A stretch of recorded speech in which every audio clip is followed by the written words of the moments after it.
What's going on, guys? And today I'm gonna be talking about Cuphead's theories about the main bosses.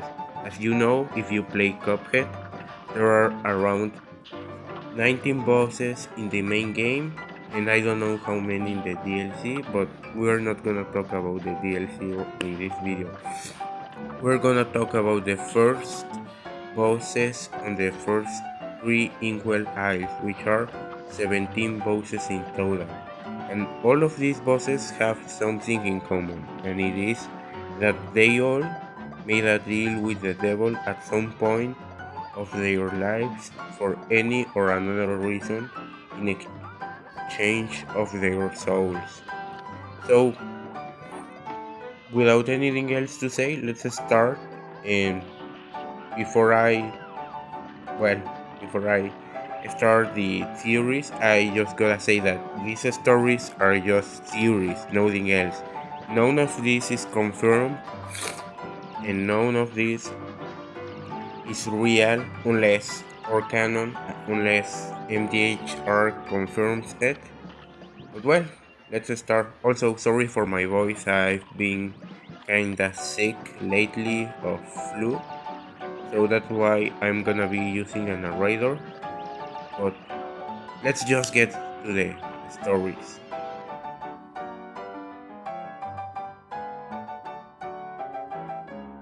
The Root Pack were four vegetables who were scared of seeing how people would treat vegetables, and many of their friends had died to people eating them, especially vegetarians and vegans who would constantly hunt and harvest vegetables to eat them.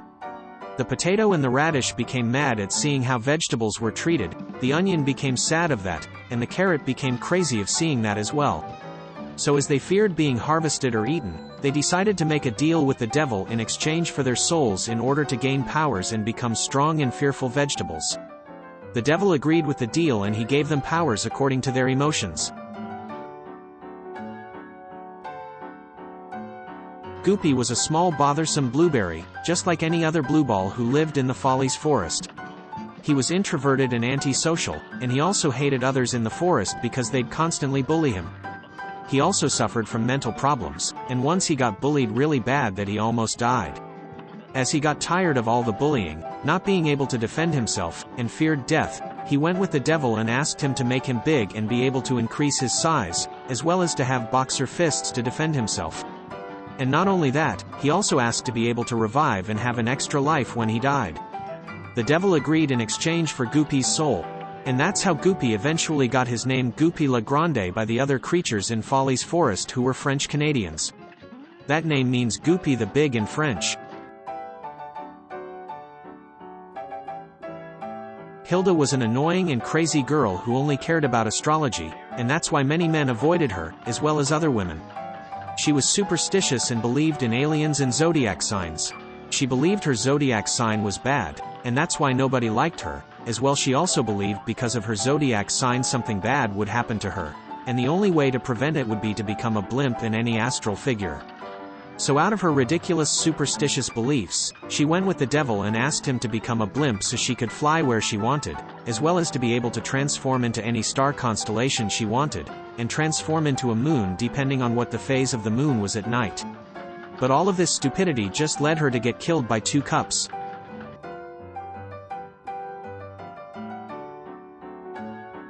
Cagney Carnation was a small flower that, similarly as the Root Pack, he hated how people treated flowers, plants, and fungi. He became scared and tired of seeing how people would step on the plants and cut them. He was worried that someday he would be killed by a human. He wanted to make a deal with the devil, but he couldn't as he couldn't move from his garden because he was a planted flower. Once, fortunately for Cagney, the devil was doing deals with some Inkwell Isle 1 bosses, and that's when Cagney took advantage to make a deal with the devil. The devil agreed with his request and Cagney asked to be a giant flower, as well as to have powers to destroy anyone who attempted messing with plants. The deal was made in exchange that he'd pay with his soul one day. And after that he took revenge on people of Inkwell Isle 1 who messed with flowers. No one ever again went to his garden, except for Cuphead and Mugman who ended up claiming his soul.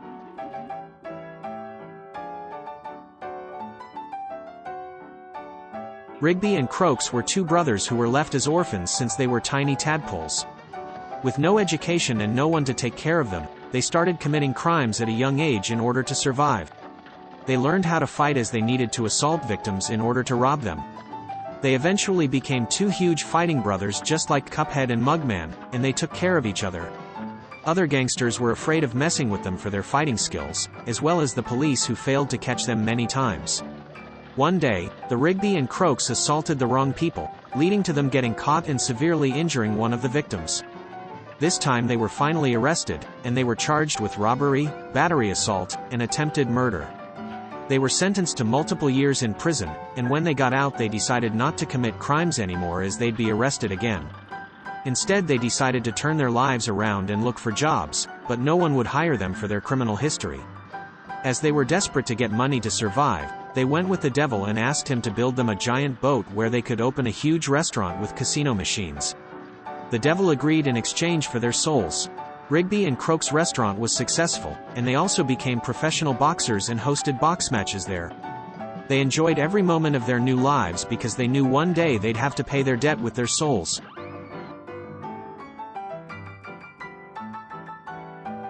Baroness Von Bon Bon was the youngest daughter of a noble family in the low rank. That's why she got the title of Baroness. Growing up she was always a spoiled brat, and would cry if no one gave her candy. She was the favorite child of her parents and that's why they always spoiled her with candy. Because of eating too much candy, she started suffering from diabetes and obesity, and was constantly bullied. Her parents stopped spoiling her, realizing their mistake, and told her that if she kept gaining weight, it would be impossible for her to find a prince who'd marry her. She was also bullied by her siblings for her weight, and eventually became a narcissistic bitch. She went with the devil and asked him to make her lose weight, as well as to be able to eat candy without having health problems. And for her revenge for her family, she asked the devil to turn them into alive candies that would obey her, as well as she asked her entire kingdom to become of candy, and have an alive castle. And from then on, she took revenge on all the other people of the kingdom and became the worst bitch there, just like Princess Bubblegum.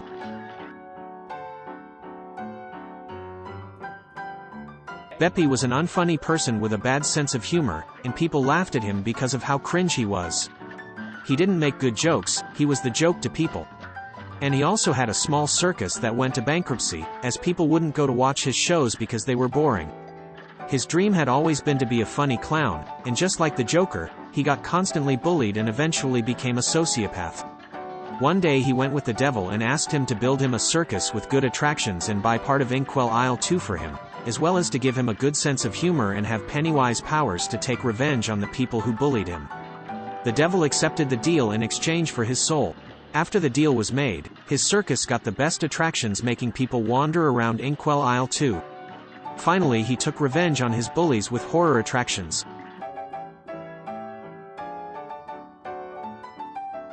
Djimmi was a young mediocre genie who studied in one of the best genie schools.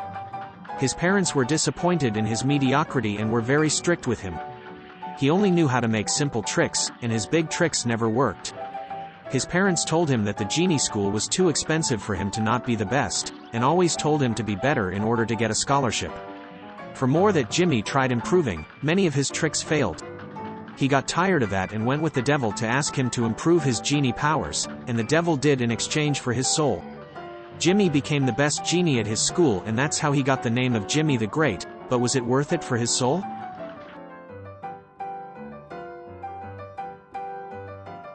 Grim Matchstick was an innocent, weak dragon. He was responsible for protecting a tower, but he didn't like fighting, something that caused him his weakness. One day, some raiders attacked the tower and Grim was not able to defend it, resulting in the death of multiple people who were burned. Grim felt guilty of his weakness, so he went with the devil and asked him to make him stronger, as well as to have two other conjoined brothers who would help him if someone attempted to mess with the tower, and also to put the souls of those innocent become into powerful fire minions who'd help him. All of that in exchange for his soul. Grim took revenge on those raiders, and kept enjoying his time before the day his soul was claimed.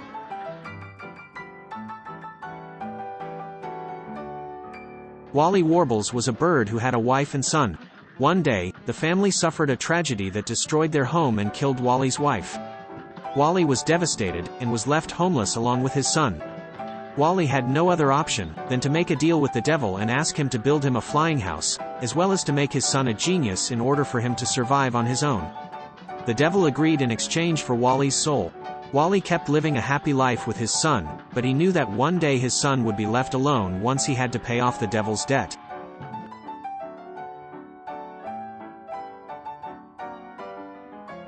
Rumor Honeybottoms was the queen of a very poor beehive. Every bee in the hive was starving, and they had few resources to feed every bee. As well as they had security problems because others would steal from the little they had, as well as other bees inside the kingdom would commit crimes in order to survive. The queen wasn't good at governing at all, and the narcissistic bitch became a dictator who kept the little resources they had. Eventually more and more bees were migrating from her kingdom as the crisis kept going and growing. She had no option but to go with the devil and make a deal with him. She asked the devil first for the growth of the economy of her hive. She asked him to give her hive many supplies of pollen and honey, as well as to have control power over her worker bees. And finally, she asked for the security of her hive, asking the devil to make some bees stronger in order to work as cops for her hive, and not only that, she also asked for magic powers and spells to attack anyone who messed with her hive. The devil agreed in exchange for her soul. Her hive became one of the richest hives there and many bees started coming. The bitch dictator of the queen enslaved many worker bees, but at least this time the bees had resources to survive and everyone wanted to make business with that hive in order to get honey.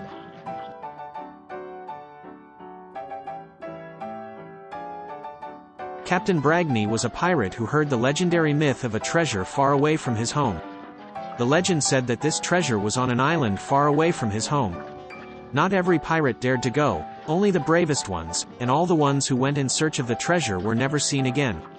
Bragney had always been inspired by going there, so he started sailing despite his family's warning. He didn't like his family anyways as they didn't care much about his dreams, so that's one of the reasons he also left for the treasure. He took enough food that would last many months and decided to go. Those months turned into years and the only way he survived was by fishing too much, and going to look for fruits in islands he found. Eventually after many years he found the place of the treasure only to discover it was only a myth. He was extremely depressed and frustrated and he didn't plan going back home as he hated the people from his island including his family. He decided to continue looking for lands where he could find riches, and wandering there he found Inkwell Isle 3 where he decided to stay. There he met Cala Maria who became his crush, but she rejected him as she hated pirates. Bragney only had to move on, and found very few riches which were stolen from him by some pirates. One day his boat was destroyed as a result of Cala Maria attacking pirates. He became more frustrated and decided to deal with the devil. He asked him to make him a boat that had life of its own and powers to defend itself from people who tried stealing from them, as well as to resist shipwrecks, as well as his barrel. He also asked the devil to have control over some sea animals who'd be his only friends. The deal was made in exchange of his soul, and he decided to stay in Inkwell Isle 3 as he was satisfied with everything there, and his only treasures now were his animal friends, his boat, and his barrel. He didn't take revenge on anyone, as he wanted to be peaceful. He'd only attack others if they attacked him first.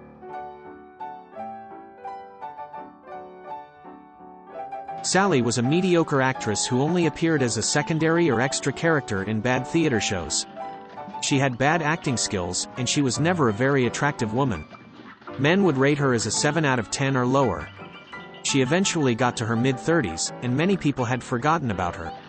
She also became depressed as she wasn't married yet, and no man wanted her. She had a crush on a man between his 30s and 40s who was also an actor known as Mr. Stageplay, and a rich one who owned a theater. This man didn't like her back as he was like Leonardo DiCaprio who only dated women younger than 25. She was afraid of ending up being a single woman the rest of her life taking care of cats and not children, so she made a deal with the devil. She asked the devil to make Mr. Stageplay a simp of her, and make him see Sally as the most beautiful woman in the world, as well as to give her the best acting skills. The devil agreed in exchange for her soul and the deal was made. Sally ended up marrying Mr. Stageplay, and she got her name as Sally Stageplay. Her husband had become a huge simp for her that he made her the owner of the theater he owned. She became the best actress and everyone came to her shows. She had many children with her husband and she lived a happy marriage. Only thing she knew was that someday she'd have to pay the debt to the devil and leave her husband and kids.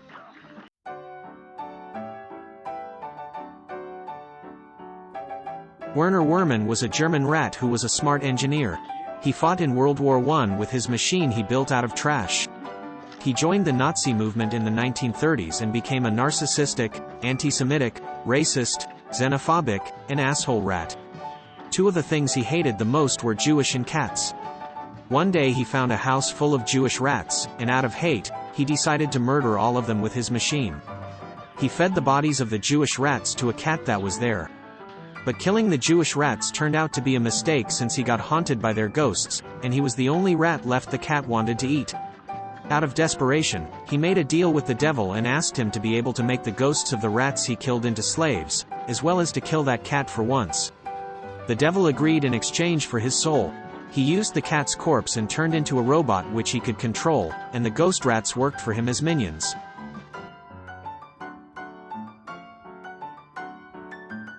Khal had always been a prodigy since he was a kid.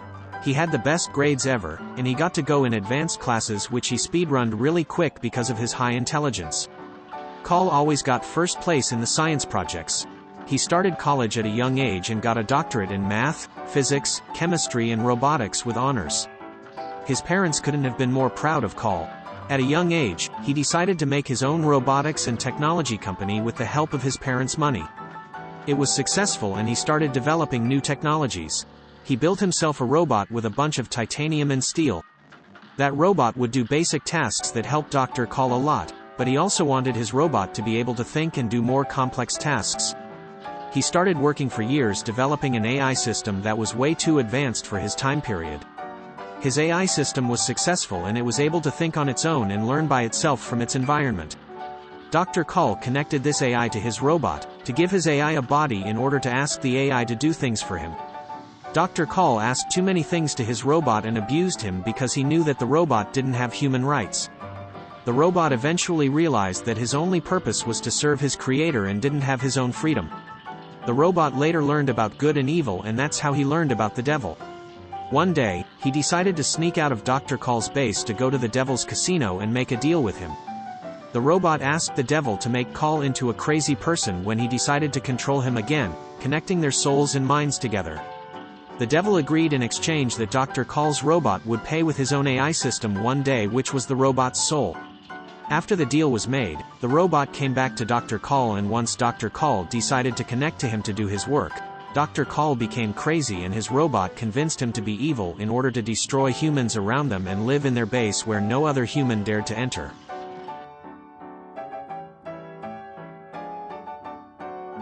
Cala Maria was a beautiful mermaid who grew up with her single mother, who was a fish who got groped by a zoophile sailor. Her father left her as he was a human sailor who had a job and didn't want to take care of fish animals. At a young age her mother was fished and eaten by some sailors, and that's when she went from fatherless to orphan. The only friends she had left were fish, who were also constantly mistreated by pirates and sailors. She also got constantly bothered and mistreated by the same sailors and pirates. She realized that humanity treated the sea and all of its creatures really badly, and she had to do something about it.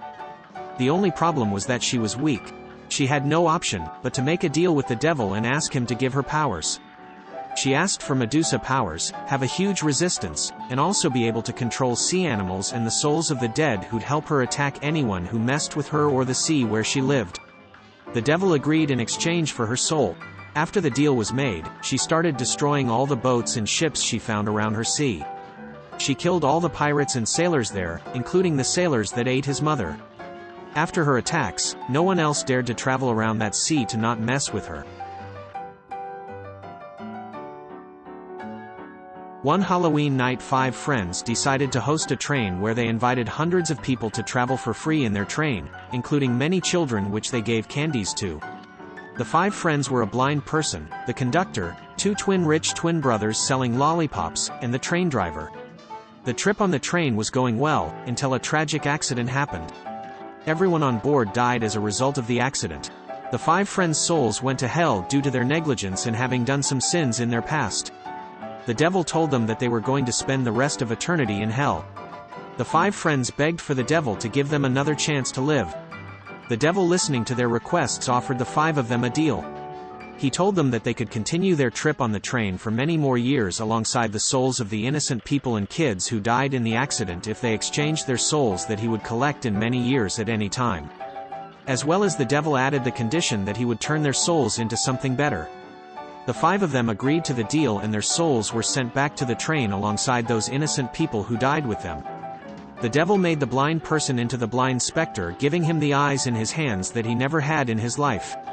Then the devil made the conductor into a giant skeleton. Then he made the twins who sold lollipops into lollipop ghouls. Then he also made the train's driver's soul into the train head, giving him the ability to change the speed of the train with his own energy. And finally, the devil made all those innocent souls into Halloween pumpkins, and ghosts with Perry skulls.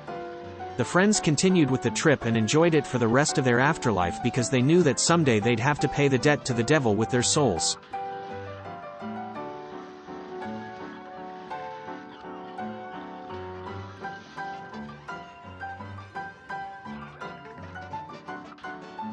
So guys, those are all the stories. I hope you have enjoyed them. Let me know in the comments what you think, if you think that this could be actual stories that happen to the bosses, or if you have different ideas of how they could have made a deal with the devil. And before I finish the video, I'm just gonna ask you to subscribe please, and like the video if you want, and I'll see you guys next time.